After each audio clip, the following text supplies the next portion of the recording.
Le terme fanservice, ou fansabessu en japonais, nous vient de l'industrie du manga et de la japanimation. Si le mot a pris d'autres connotations avec le temps et en dehors de l'archipel nippon, il désignait à l'origine le fait de faire plaisir aux fans, leur rendre service, en leur montrant... Ok, alors, je me rends compte que ça va être très difficile à décrire pour des néophytes sans que ça sonne très mal. Donc pour recontextualiser, c'est un procédé que l'on retrouvait surtout dans les shonen, c'est-à-dire les publications visant les jeunes garçons de 7 à 14 ans, et c'est pire avec le contexte. Bon, en gros, une philosophie très présente dans l'édition du manga shonen japonais, c'est qu'il faut que ça intéresse les jeunes garçons. Et donc, qu'est-ce qui intéresse les jeunes garçons? L'amitié, l'aventure, l'action, les robots, les ninjas, les pirates, les meufs à poil. Oui, donc, à la base et dans le contexte, le fanservice, c'est le fait d'inclure dans un manga ou un animé des contenus titillants, voire de la nudité, pour faire plaisir aux petits garçons. Non, j'aime pas dire ça. On va revenir sur mon expérience personnelle, je serai plus à l'aise. J'ai grandi avec plusieurs animés et mangas, et notamment deux qui m'ont pas mal marqué dans ma tendre jeunesse, Dragon Ball et Ranma 1/2. Et si vous avez grandi avec ces mangas, vous avez vu des nénés, ceux de Bulma et de Ranma Fille. Et ben ça, c'était du fanservice, c'était les auteurs des mangas qui voulaient nous faire un cadeau, à nous, les petits garçons de 7 ans, en nous montrant des personnages d'adolescentes dénudés. J'ai tellement démonétisé. Bon alors personnellement, ça m'a pas traumatisé. Peut-être que les pages où apparaissait ce fanservice sont un petit peu plus cornées que les autres, mais que voulez-vous, j'étais curieux. En tout cas, c'est de là que le terme vient. Ça a ses problèmes, qui me semblent évidents, et en même temps, je vais pas prétendre que j'étais pas content à l'époque de ce fanservice. L'objectif avait été accompli. Merci, quarantenaire japonais, pour cet éveil sexuel. C'est pas bizarre du tout. Mais avec le recul et l'esprit critique, ça pose des soucis. Et surtout, c'est giga beauf. Et puis là, Kria, il tire le t-shirt, puis on lui voit les dédés. Et puis là, elle monte sa culotte, mais elle a pas de culotte. Ouais, et puis là, il essaye de la voir quand elle fait caca. Honnêtement, je pourrais me pencher très sérieusement sur le sujet, mais je dois vous avouer qu'après la dernière vidéo et toutes les recherches que j'ai dû faire sur les crimes de guerre japonais de la Seconde Guerre mondiale, j'ai besoin d'une petite pause santé mentale. Le Japon m'a suffisamment déprimé récemment. Moi, aujourd'hui, je voulais surtout parler de ce que le terme est devenu plus récemment et hors du Japon. Donc non, ce n'est pas une vidéo sur les nénés de Bulma.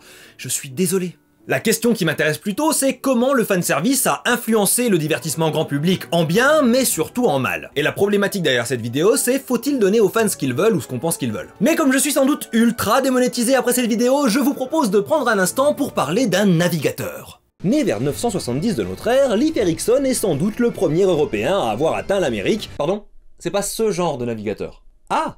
Le navigateur dont je vais vous parler aujourd'hui, c'est Opera. Quand je travaille sur une vidéo, mon ordinateur est un peu en surchauffe à cause de mes logiciels de montage. Alors il me faut un navigateur efficace, rapide et peu gourmand niveau RAM. Surtout j'ai besoin d'ouvrir des tonnes d'onglets pour mes recherches. Et non seulement Opera est parfait niveau performance, mais il a ce superbe système d'organisation des onglets. J'adore la façon dont ça me permet de classer efficacement mes différentes sources, ma playlist de musique et une troisième catégorie qui ne regarde que moi et mes divinités. En parlant de musique, j'adore le lecteur intégré. Vous pouvez choisir entre 7 services de streaming différents, que vous soyez team Deezer, Spotify ou Apple Music, Opera a ce qu'il vous faut. Et bien sûr, l'intégration de Messenger me permet d'embêter mes potes en leur envoyant tous les trucs juteux que je découvre en naviguant. Et si je vois un nouveau concept, une théorie ou que je veux une réponse rapide à une question, plutôt que d'ouvrir des tonnes de sites, je peux utiliser l'IA Aria. Aria est intégrée dans le navigateur et prête à vous aider tout de suite. Ce que j'aime aussi, c'est le bloqueur de pub intégré. Parce que quand on épluche des dizaines et des dizaines d'articles, on peut pas se laisser distraire par une de ces horribles fausses pubs avec des puzzles faciles là. Vous voyez lesquels? Je les hais. Et je n'ai plus à les supporter grâce à Opera. Passez dès maintenant au meilleur navigateur gratuitement en suivant le lien dans la description ou le commentaire épinglé.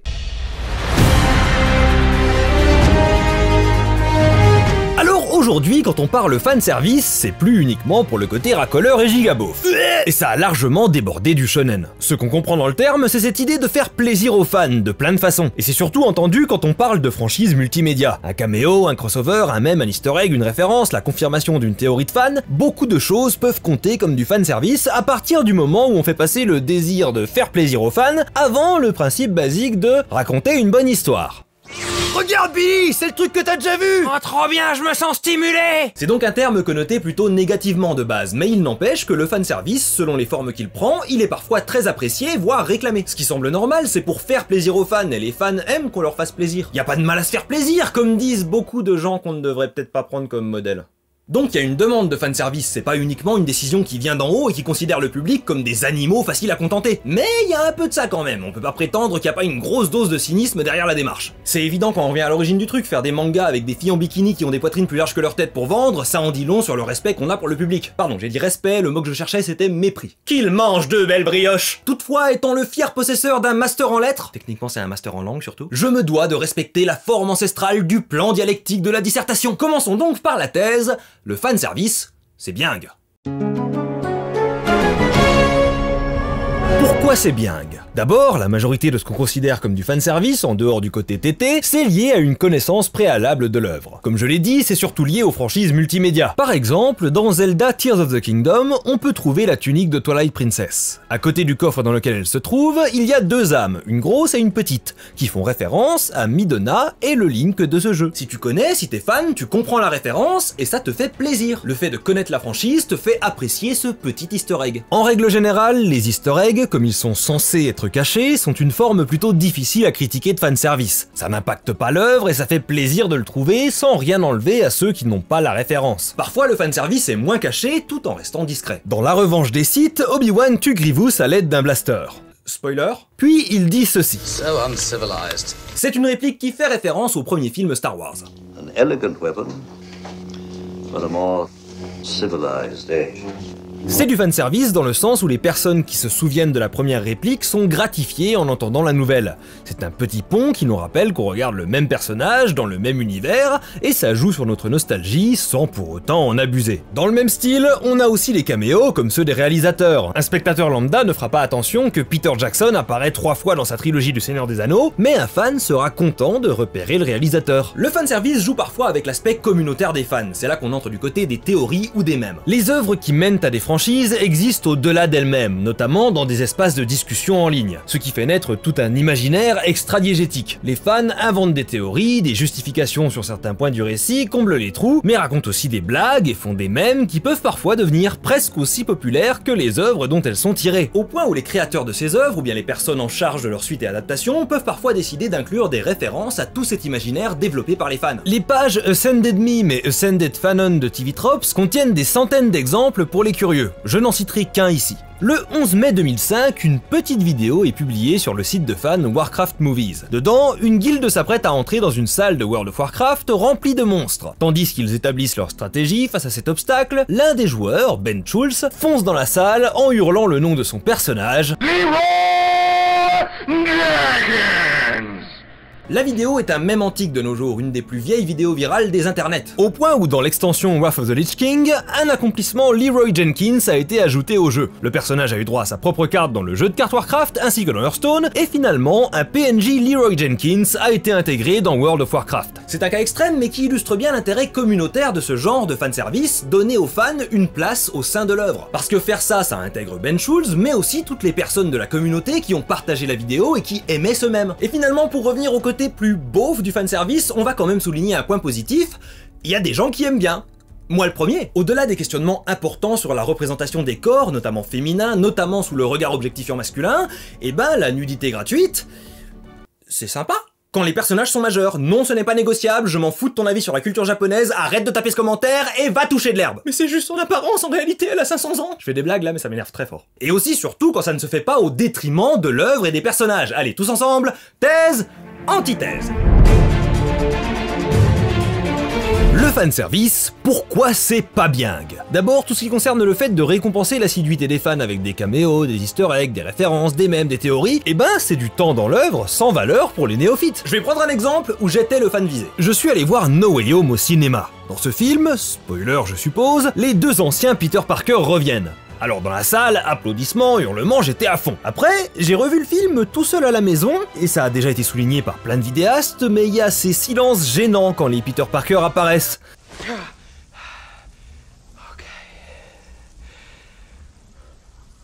Parce que ces films ont été pensés pour la réaction des fans au cinéma. C'était une réponse aux vidéos virales de la fin d'Endgame, où pareil, pour y avoir été, c'était la folie. On hurlait quand Captain America a récupéré Mjolnir.